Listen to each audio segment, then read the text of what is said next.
Assalamu alaikum wa rahmatullahi wa barakatuh.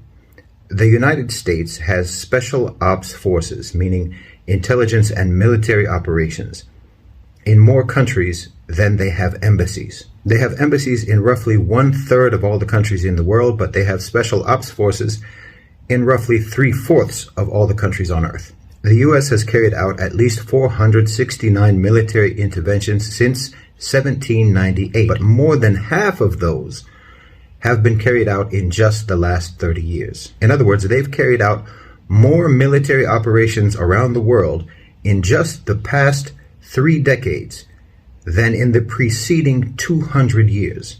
If you combine the total spending of the top 10 military budgets in the world, the countries that spend the most on their militaries, if you combine that total, it still won't equal what the United States spends on their military. Now, these 250 or so military interventions since 1991 have been primarily carried out for economic reasons, to control resources, access to markets, to control markets, and so on. The use of the American military has been disproportionately for the sake of business. It has not been ideological, it has not been nationalistic, it has not been religious, and it has not been to spread democracy.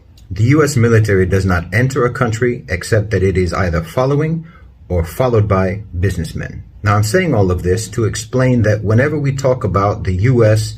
doing this or that, we're not talking about the United States per se. We are talking about the military and political power of the U.S.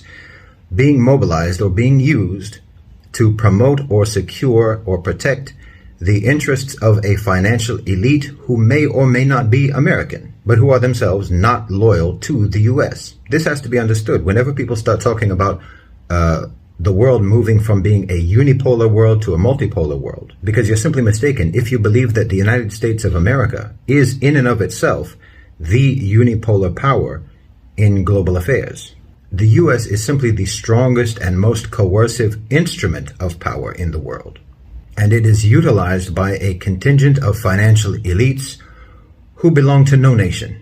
The owners and controllers of global financialized capital constitute the unipolar power in the world today. It's a private sector power. They are not a country, they are not a nation state, but they dominate global affairs. As long as this remains the case, there is never going to be any genuine multipolarity in international relations. So it would be useful for you to start thinking of investors or thinking of the rich as being their own nationality. Their interests and agendas have nothing to do with the security or well-being of the nations in which they hold citizenship. As we can see now across Europe, this new imperial class of private sector elites have no hesitation in undermining the economic stability, the financial well-being, the living conditions, the quality of life, the peace and tranquility of even Western nations. So before we can confront this reality, we have to recognize it. Nation states do not exist as independent power entities in the West. They are subordinate to a private sector, a national class of imperialistic owners of capital.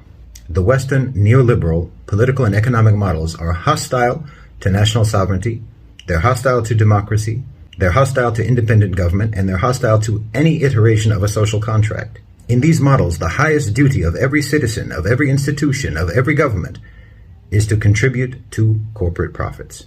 It is quite simply greed gone mad. Jazakumullahu khairan wa assalamu alaikum.